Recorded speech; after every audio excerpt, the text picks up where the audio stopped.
3 days before my wedding, every penny of my $50,000 wedding fund disappeared. My sister had been my wedding planner, so she controlled every payment. The venue, the caterer, the flowers, the photographer, everything. Then she stopped answering her phone. By noon, every vendor was calling me demanding money.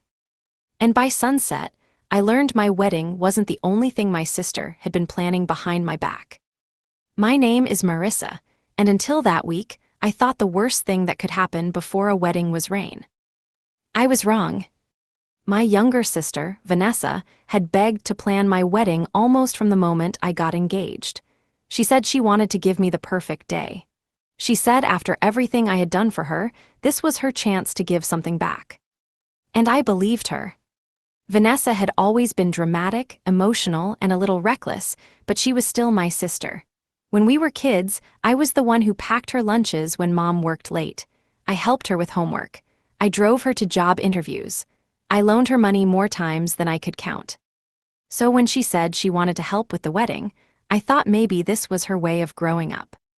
My fiancé, Carter, loved the idea. "You're always stressed," he told me.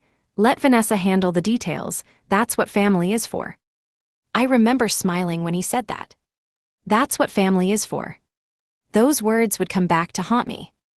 The wedding fund was money I had saved for nearly 8 years. Some of it came from overtime shifts, some from a small inheritance from my grandmother, some from selling my old car and driving a used one with bad air conditioning for 2 summers. It was not just money. It was sacrifice. Vanessa told me vendors preferred one account for payments. She said it would keep everything organized. Carter agreed. So we opened a separate wedding account. My name was on it, but Vanessa had access because she was managing payments. Carter said it made sense. He even drove us to the bank. Looking back, I should have noticed how quiet he was that day. 3 days before the wedding, I was sitting at my kitchen table addressing thank you notes when my phone rang. It was the florist.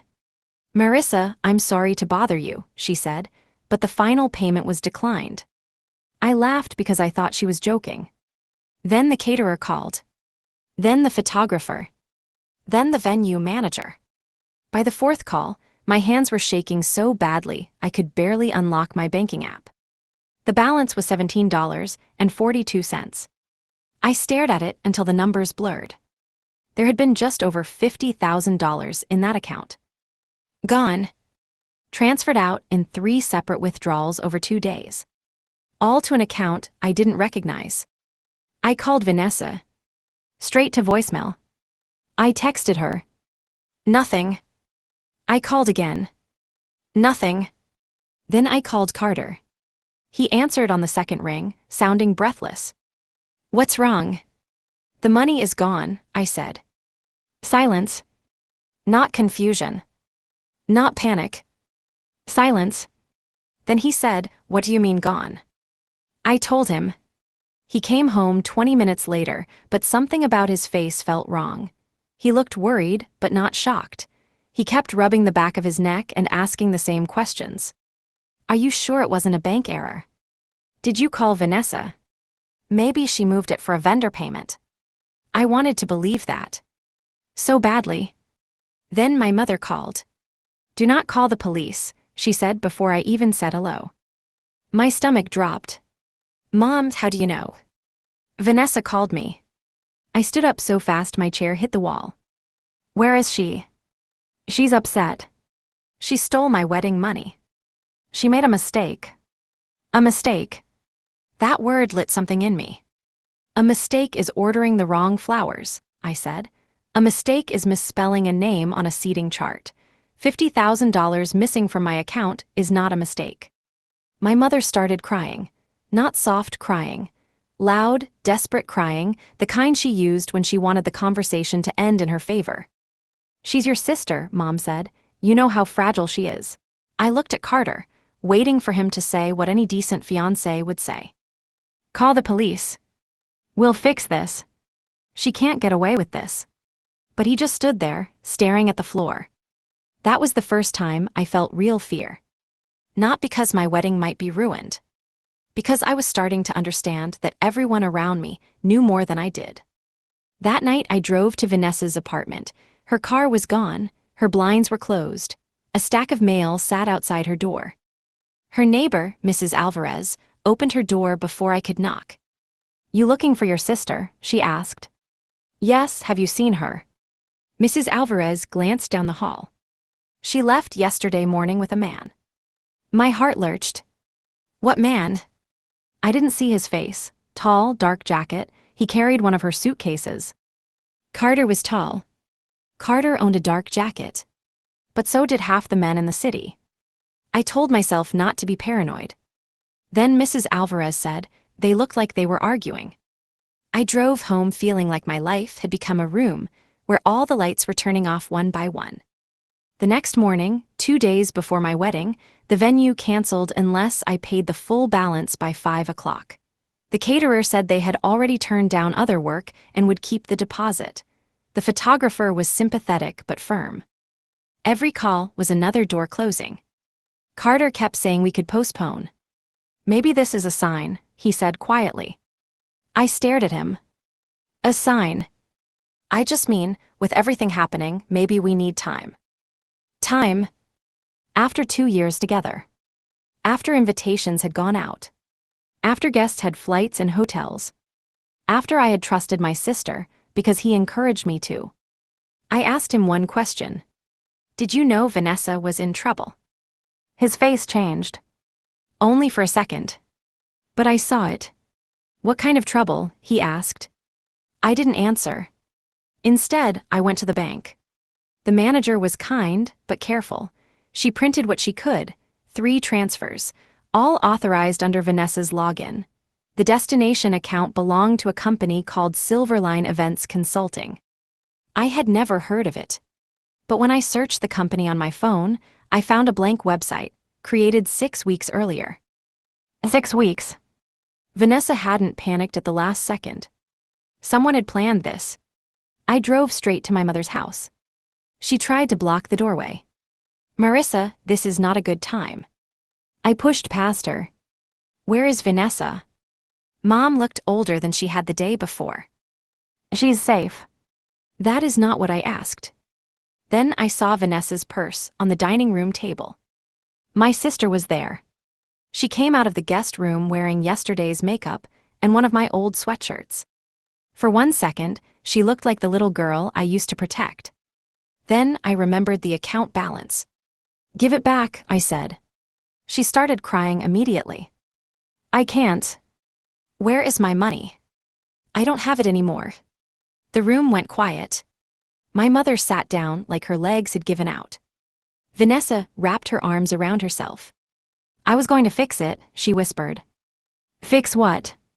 She looked toward Mom. Mom said, "Don't." That was when I knew the theft was only the surface.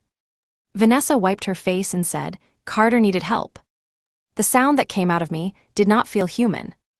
"What?" She flinched. "He was in debt," she said. "Bad debt. Credit cards, loans, people calling him. He said if he didn't come up with money before the wedding, everything would fall apart." I turned to my mother. "You knew?" Mom wouldn't look at me. Vanessa kept talking faster, like if she got the words out quickly enough, they would hurt less. "He said he couldn't tell you because you'd leave him. He said he loved you, but you were so careful with money and you'd never understand.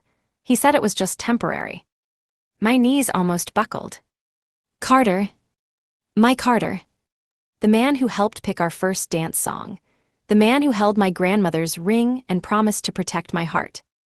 He had been watching me panic over stolen money he had helped steal." "How did you send it to him?" I asked. Vanessa shook her head. "I didn't send it to him." "Then where is it?" She looked me dead in the eye. "I sent it to Silverline. He told me it was a debt settlement company." I laughed once. Not because anything was funny. Because my mind refused to accept anything else. "Vanessa, Silverline was created 6 weeks ago." Her face went blank. "What?" I showed her my phone. For the first time, she looked truly afraid. My mother started whispering, "Oh no, oh no." And that was the halfway point of my nightmare. Because until then, I thought my sister had betrayed me for Carter. Now I realized Carter may have betrayed both of us. I drove home with Vanessa in my passenger seat and my mother following behind. Vanessa kept crying, but I had no tears left. Carter was in the bedroom, packing a suitcase. He froze when he saw us. For 1 second, no one spoke. Then I said, "Silverline Events Consulting." His face emptied. Vanessa stepped forward. "You said it was a debt company." Carter looked at her, and in that look, I saw the thing I had missed for months. Intimacy. Familiarity. A secret language. My sister wasn't just helping him. She was in love with him. And he knew it. "You told me you loved me," Vanessa said. The room tilted. I looked at her. "What did you just say?" Vanessa covered her mouth. Carter closed his eyes. My mother gasped. There it was. The truth behind the truth. Carter had not just used my sister's access to my wedding money. He had used her feelings. Vanessa admitted everything in pieces. It had started 4 months earlier, when Carter began texting her late at night about wedding details, then about stress, then about how I didn't understand him, then about how trapped he felt by debt. He told Vanessa she was the only person who really listened. He told her she was selfless. He told her that maybe, in another life, he would have met her first. And my sister believed him. She believed him so much that, when he asked her to help move the wedding money temporarily, she did it. Not because she hated me. Because she thought stealing from me would make him love her. That made me angrier, not less. Because betrayal does not become softer just because it came from weakness. I asked Carter one question. "Were you going to marry me?" He looked at the suitcase. Not at me. That was my answer. Then my phone buzzed. It was a text from an unknown number. "Check your email before he leaves." Attached to the email was a screenshot. Then another. Then another. Messages between Carter and a woman named Nina. Not Vanessa. Nina. My hands went cold. Carter had written, "After the wedding, I'll have access to more. Just need to get through Saturday." Nina replied, "And the sister. Carter, she thinks I love her, she'll keep quiet." I read that message 3 times. She thinks I love her. Vanessa saw it over my shoulder and made a sound like something inside her had broken. But the larger twist was still coming. Because the next screenshot showed Carter talking about my house. The house I had owned before I met him. The one my grandmother left me. Carter had written, "Once we're married, I can push her to refinance. She trusts me completely." My wedding fund was not the end of his plan. It was the test run. He had planned to marry me, drain my home equity, and leave. My sister had helped him open the door. But he had built the whole trap. I called the police. This time, no one told me not to. Carter tried to leave before they arrived. My mother stood in front of the door. Vanessa stood beside her. For once, they were not asking me to protect someone else. They were helping me protect myself. The police took statements. I gave them bank records, screenshots, messages, and the Silverline information. Carter kept saying it was a misunderstanding. Vanessa kept saying, "I did it, I transferred it." And I finally snapped. "Yes, you did," I said, "and you are going to face that, but you are not going to protect him anymore." The wedding was canceled. There was no ceremony. No reception. No first dance. For 2 days, my phone exploded with messages from relatives. Some were kind. Some wanted details. Some blamed me for embarrassing the family. My aunt actually wrote, "Couldn't you have handled this privately?" I replied with one sentence. He tried to steal my money, my house, and my future. Then I blocked her. The consequences came faster than I expected. Carter was arrested for fraud-related charges after investigators connected Silverline to an account he controlled through a friend. Nina cooperated almost immediately when police contacted her. Apparently, she had believed Carter was leaving me for her. Vanessa was charged too. That hurt in a complicated way. I loved my sister. I also wanted her held accountable. Both things were true. My mother begged me to ask for leniency. At first, I refused to even discuss it. Then Vanessa gave investigators every message, every bank detail, every lie Carter had told her. She also signed an agreement to repay what she could, even if it took years. I did not forgive her right away. I'm not sure forgiveness works like a light switch. But I did go to court. Not to save her. To tell the truth. I told the judge that Vanessa betrayed me, but Carter manipulated everyone around him. I said my sister deserved consequences, but she had also helped expose a larger crime.